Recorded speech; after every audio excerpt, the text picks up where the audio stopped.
Recentemente, o cantor Justin Bieber tem estado no centro de uma tempestade midiática que parece orquestrada, calculada e, mais do que tudo, familiar.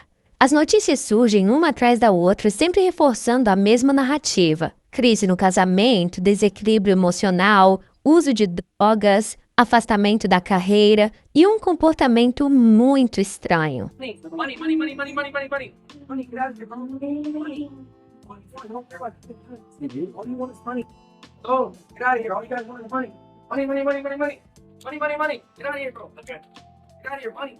That's all you care about, money? That's all you care about, guys. It's money. You don't care about people. Only money. Only money. No people. You don't care about human beings. Go. Go. Go.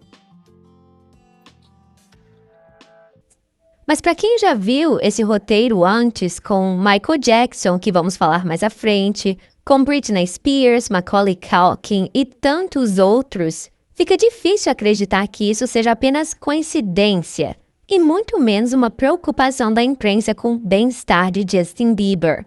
A verdade é que Justin Bieber parece estar tentando sair desse sistema que o moldou desde a infância, que se beneficiou de seu talento, da sua imagem, da sua dor.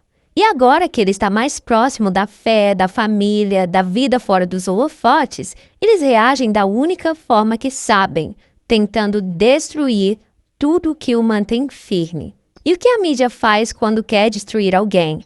Eles começam desestabilizando o casamento, criando dúvidas, semeando insegurança no público e depois vêm os ataques pessoais. Mas o que ninguém fala e o que a maioria prefere ignorar é que existe um padrão por trás disso tudo.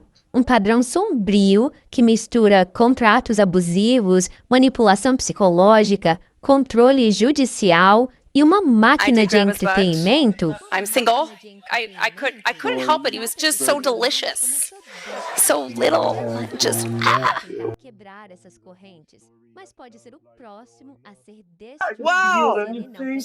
I feel vibe right now. Wow! Pode existir uma estrutura doentia tentando silenciar quem ousa resistir. Justin Bieber está tentando resistir, mas ele precisa de oração, de apoio, de consciência coletiva, porque essa luta, embora esteja sendo travada nos bastidores de Hollywood, é muito maior. Ela é espiritual, é política, é humana. Segundo Candace Owens, nesse momento nós estamos presenciando a tentativa silenciosa de acabar com a vida e a reputação de mais um artista em Hollywood. E a vítima dessa vez é Justin Bieber. I say this, lean into me again. You smell amazing. How old are you? Thank you. Look at your eyes. You could see Justin felt uncomfortable from a mile away, but Corden just got even more creepy. Thank you so much. Look at him. Look at what a beautiful face. All right. What a beautiful face. All right. Situation took place the following year, when Katy Perry grabbed his ass while they were having a hug. David Letterman manhandled him on his talk show in front of thousands. E então vem os sussurros de que ele enlouqueceu de vez, assim como aconteceu com a Britney Spears e o Michael Jackson. E para entendermos como tudo isso funciona, a Candace Owens trouxe à tona, através das suas fontes e usando vídeos de outros influenciadores, como Hollywood faz de tudo para acabar com a reputação de todos que quiserem, de alguma forma, se afastar desse sistema maluco que só destrói a vida das pessoas.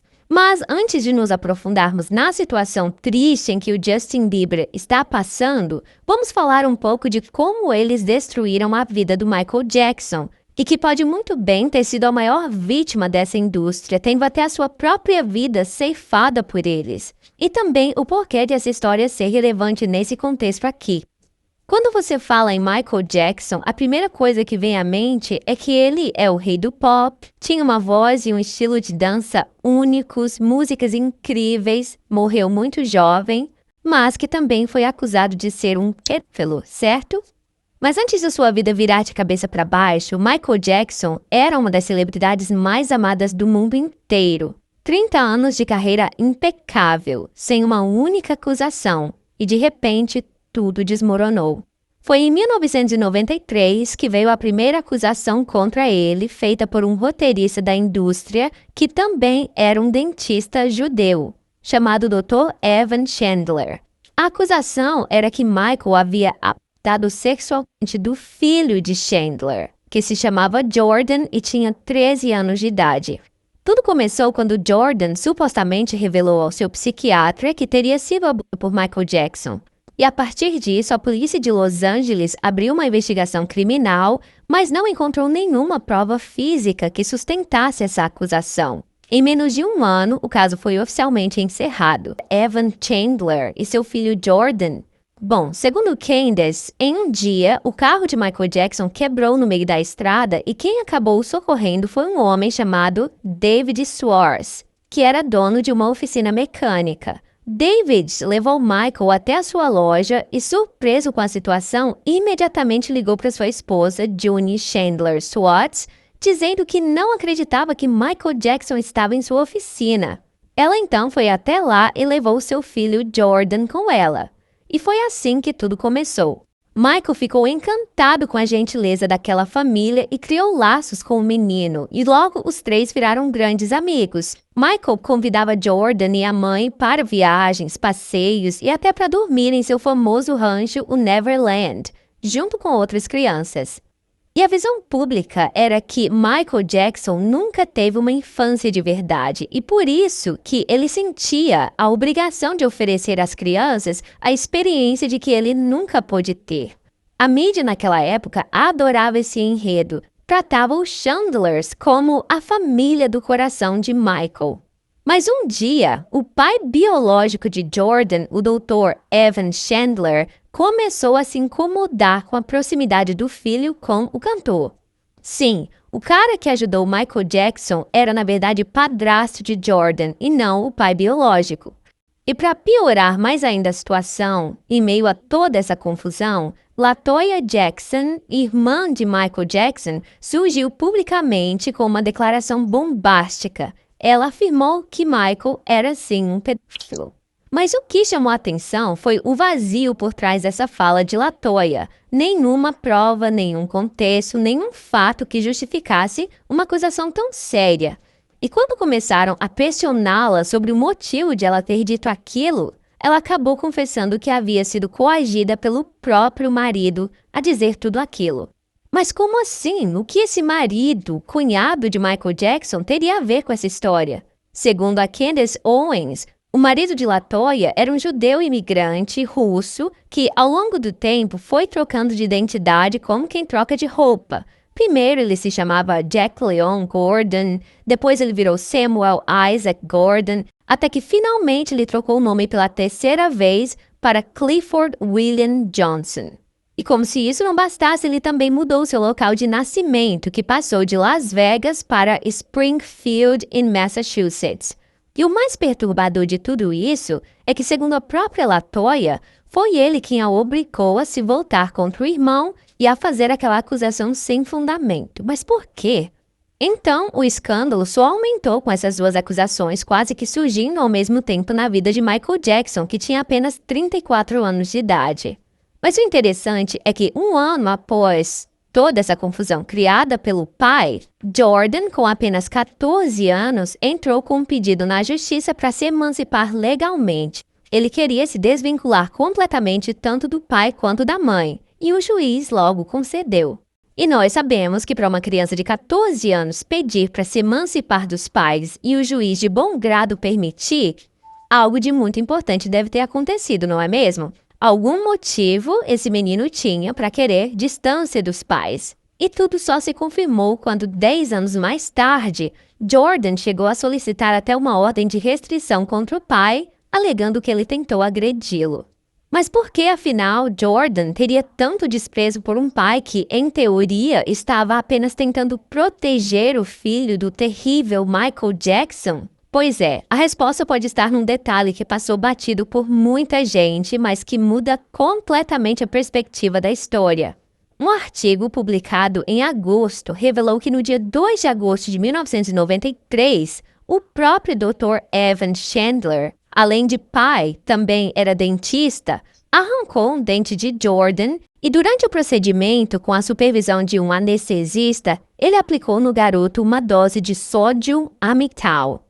Esse barbitúrico, conhecido por muitos como o soro da verdade, é raramente usado em odontologia. E o seu efeito vai muito além do controle da dor. Ele tem uma ação sedativa e hipnótica, podendo influenciar diretamente no estado mental de quem o recebe. Mas por que isso é importante? Bom, segundo o artigo, logo após Jordan receber esse soro, ele teria confessado tudo o acontecido com Michael Jackson. E depois de conseguir essa suposta confissão do filho sob o efeito da sedação, Evan Chandler procurou Michael Jackson em particular e tentou extorquí-lo. Ele pediu $20 milhões em troca do silêncio, numa tentativa clara de abafar o caso antes que se tornasse público. Logo depois, ele levou Jordan a um psiquiatra e o orientou a relatar os abusos com riqueza de detalhes. Mas estranhamente, sem citar nenhuma das outras crianças que também estavam lá no rancho com Michael Jackson. E June, a mãe de Jordan, sempre acreditou que o ex-marido estava perdendo a cabeça com toda essa acusação. Para ela, estava claro que ele estava mentindo e só queria dinheiro. E já o David Schwartz, que é o padrasto, o mesmo que conheceu Michael Jackson no dia em que o carro dele quebrou, não ficou calado. Ele decidiu confrontar o Evan Chandler e gravou secretamente uma conversa onde ficou tudo registrado. E nesse áudio, o Dr. Chandler revela com todas as letras que ele estava disposto a destruir quem fosse preciso para alcançar seus objetivos. Ele chegou a dizer, abre aspas, esse homem vai ser arrasado de um jeito que ninguém imagina. Vai ser um massacre. Se eu não conseguir o que eu quero, eu vou derrubar todo mundo. A June nunca mais vai ver o Jordan. A carreira do Michael vai acabar. E se isso vai ajudar o Jordan, não importa. Isso nunca foi sobre ele. É sobre dinheiro e poder. E como se a história já não fosse pesada o suficiente, o desfecho foi ainda mais sombrio. Em novembro de 2009, apenas 5 meses após a morte de Michael Jackson, o Evan Chandler foi encontrado morto. Ele tinha eliminado a si mesmo com um disparo na cabeça. Mas nenhuma carta de despedida, nenhuma testemunha. Muito estranho, não é mesmo? E claro que todo mundo lembra que, quase 10 anos depois da primeira acusação, o nome de Michael Jackson voltou a estampar as manchetes no mundo todo. E não foi por um motivo leve. Em 2003, veio uma nova onda de escândalos e dessa vez a coisa ficou ainda mais intensa. Um garoto chamado Gavin Arvizo acusou Michael de tê-lo abusado sexualmente quando ele ainda era menor de 14 anos. A partir daí, Michael passou a enfrentar nada menos que 7 acusações de abuso infantil e outras 2 por supostamente ter administrado substâncias intoxicantes ao menino. Fora as acusações de que Michael era dependente químico, que vivia sob efeito de remédios controlados e que ele havia sido gravado por seu próprio médico, o mesmo que mais tarde seria o responsável pela sua morte acidental, chamando os judeus de sanguessugas. Sim, o médico de Michael Jackson o gravou chamando os judeus de sanguessugas. Foi aí que a imprensa passou a rotulá-lo não só de pedófilo, mas também de antissemita. E apesar disso, após uma década inteira de investigações, nenhuma prova concreta foi encontrada contra ele. Michael Jackson foi absolvido. E foi nesse momento que Candace Owens trouxe um vídeo de um TikToker chamado Ian Carroll que fala bem sobre esse assunto. E essas são palavras dele, ok? Segundo ele, o FBI passou 10 anos investigando a fundo a vida de Michael e, no fim das contas, não achou nada que comprovasse conduta criminosa. Os arquivos dessa investigação foram liberados e são disponíveis para quem quiser ver. E esses artigos incluem, por exemplo, a busca feita na casa de Michael, onde foram apreendidos computadores, celulares, HDs, tudo catalogado. E o conteúdo desses relatórios sempre tem a mesma conclusão: absolutamente nada comprometedor. E mesmo assim, a mídia não recuou. Ela continuou publicando matérias sensacionalistas, inventando que o FBI teria encontrado documentos secretos e que esses documentos provavam que Michael pagava milhões em propina para silenciar as vítimas. Uma clara narrativa que vai na contramão dos próprios arquivos oficiais. E Michael Jackson foi absolvido de todas as acusações no dia 13 de julho de 2005. Só que, como a gente já sabe muito bem, O que vale, no fim das contas, não é o que acontece no tribunal, é o que a mídia decide contar. A mídia molda a percepção pública, cria vilões, cria heróis, conforme lhe convém, mesmo que os fatos digam totalmente o contrário. E Michael, aliás, sempre defendeu que foi alvo de golpistas. E ele também dizia que um promotor tinha uma obsessão pessoal por ele e que estariam fazendo de tudo para prejudicá-lo. Mas por quê? O que esse promotor ganharia com isso? E outra pergunta que muita gente faz é: por que nos últimos anos de vida Michael Jackson foi rotulado como antissemita? Pouca gente sabe, mas tudo isso pode ter ligação com um testamento polêmico que apareceu pouco antes da morte de Michael. Esse documento dizia que Michael tinha assinado um testamento em Los Angeles no dia 7 de julho na frente de 3 testemunhas. Só que a família contestou essa versão, dizendo que nesse dia Michael estava em Nova York. E tem um vídeo provando isso. Mas mesmo assim o testamento foi aceito. E foi com base nesse documento que John Branca assumiu o controle do que Michael Jackson deixou. E não era pouca coisa.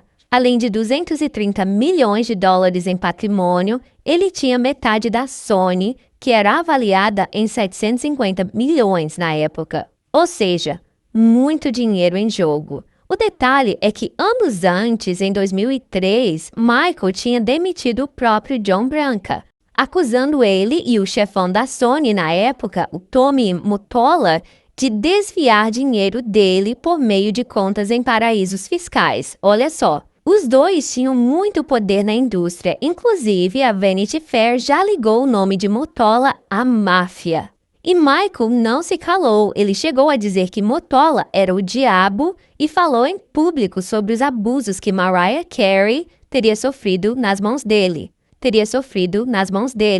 E enfrentar esse tipo de gente tem um preço muito alto, e Michael Jackson pagou esse preço.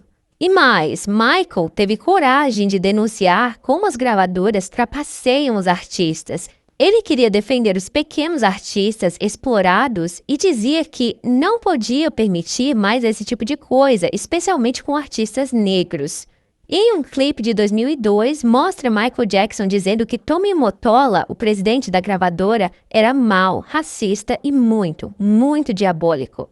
E foi nesse momento que Michael Jackson resolveu bater de frente com a indústria musical. Ele acusou grandes nomes de explorarem e enganarem artistas de propósito. E ele não queria mais fazer parte desse sistema. Seu objetivo era se libertar, seguir independente, longe dessas pessoas. E segundo Ian Caron, o TikToker que eu mencionei, Michael realmente estava enfrentando essa batalha nos bastidores e estava vencendo, pelo menos na justiça. Mas a gente sabe que vencer na justiça nem sempre significa vencer de verdade. No fim das contas, tudo que ele construiu acabou sendo manchado. Hoje, muita gente ainda lembra dele como um c****. Então, por que é importante falarmos de Michael Jackson?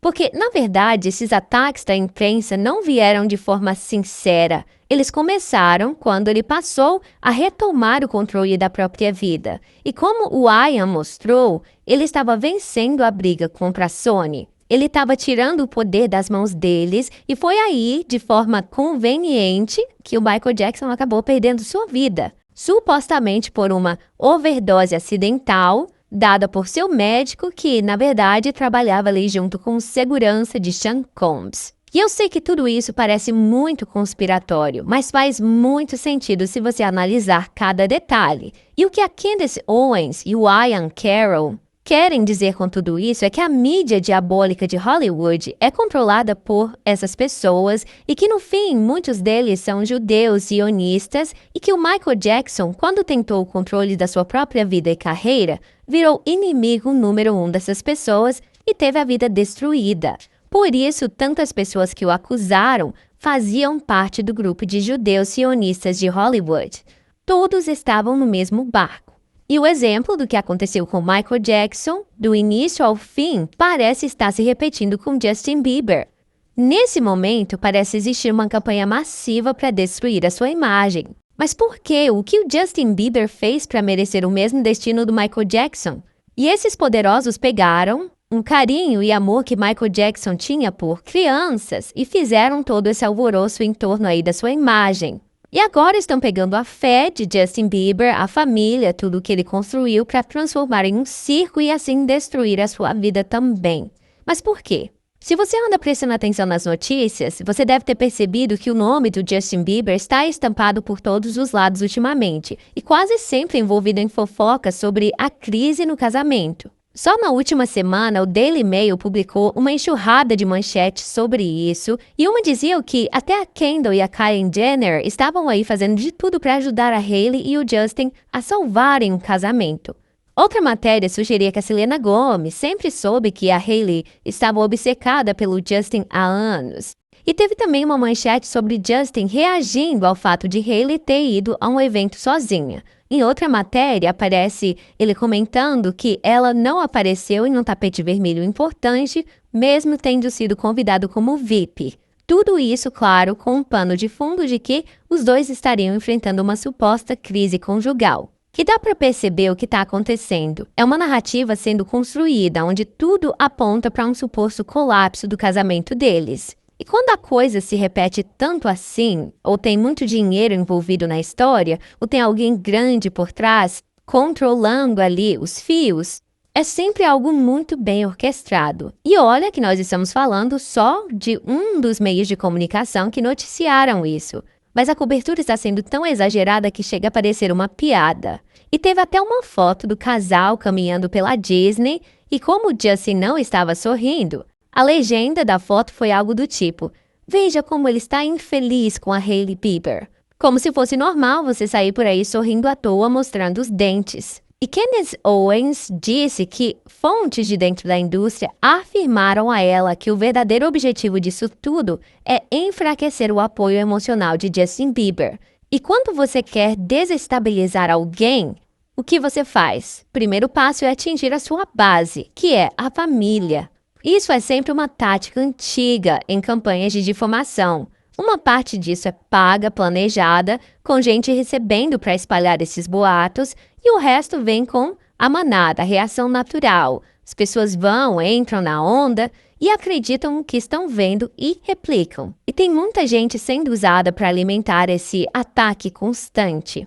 E a Candace também afirmou que essa informação veio a ela de alguém que não aguentava mais o peso de ter participado aí desse esquema todo. E essa pessoa trouxe provas sólidas de que existe uma operação pesada sendo montada para destruir Justin Bieber e sua família.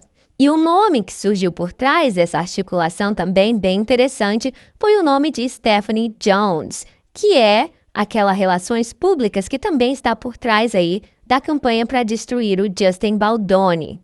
E parece que a estratégia é pegar essas histórias antigas, ressuscitar mágoas do passado e apresentar tudo como se fosse atual. Por exemplo, mesmo com a Selena Gomez seguindo a sua vida, estando noiva e com Benny Blanco, ainda insistem em pintar a Hailey Bieber como uma perseguidora do Justin, mesmo depois de tantos anos com os dois casados, tendo um filho juntos. Como se ela fosse uma figura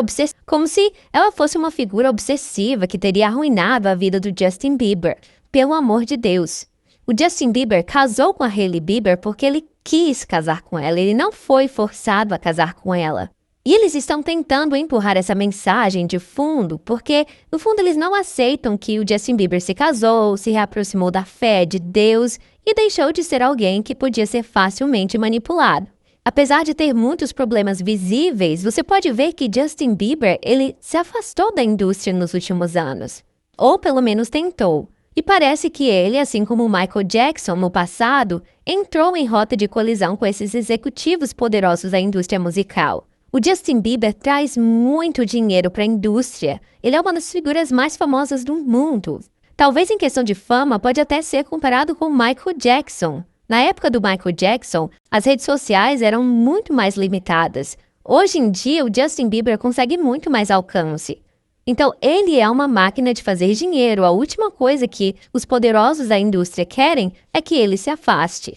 Mas os tempos mudaram. Esses executivos aprenderam a agir de forma mais sutil, mais estratégica, porque antigamente não tinha as redes sociais. As pessoas não podiam conferir de fato o que estava acontecendo. E o Justin parece não estar mais tão interessado em dinheiro, em fama. Ele quer se libertar, ele quer sair de Hollywood. E segundo a Candace Owens, o Justin estaria enfrentando uma fase extremamente difícil dentro de tudo isso, sendo processado, tendo sua vida revirada de cabeça para baixo e, na verdade, parece estar sendo usado como uma forma de pressão psicológica, né? A ideia seria desestabilizá-lo emocionalmente, atingir sua base familiar, destruir aí seu casamento, sua relação com a esposa e o filho, que é o que tem dado a ele forças para se afastar desse sistema. E na visão dessas pessoas que controlam os bastidores de Hollywood, Justin não tem o direito de sair dali, assim como Michael Jackson também não tinha. E olha o que aconteceu com ele. E nos últimos anos, muita coisa começou a vir à tona. Muita gente passou a perceber que há uma engrenagem bem sombria por trás desse sistema, especialmente quando o assunto é manipulação emocional. E é aí que entra Hollywood e o universo das celebridades que crescem sob os holofotes, como é o caso de Justin Bieber. Não dá para esquecer que ele começou ainda bem pequeno, encantando a todos com vídeos caseiros no YouTube. Ele era um menino tímido, com uma voz doce, cantando de coração aberto, assim como Michael Jackson e tantos outros. A indústria é cruel, e assim que você entra dela, é muito difícil sair. Então vamos torcer para que Justin consiga, com a ajuda de Cristo, sair desse buraco sem fundo. Me conta aí o que você achou desse vídeo, não esquece de deixar a sua opinião, também não esquece de deixar o seu like, se inscreve no canal caso você ainda não seja um inscrito e muito obrigada por ficar até aqui.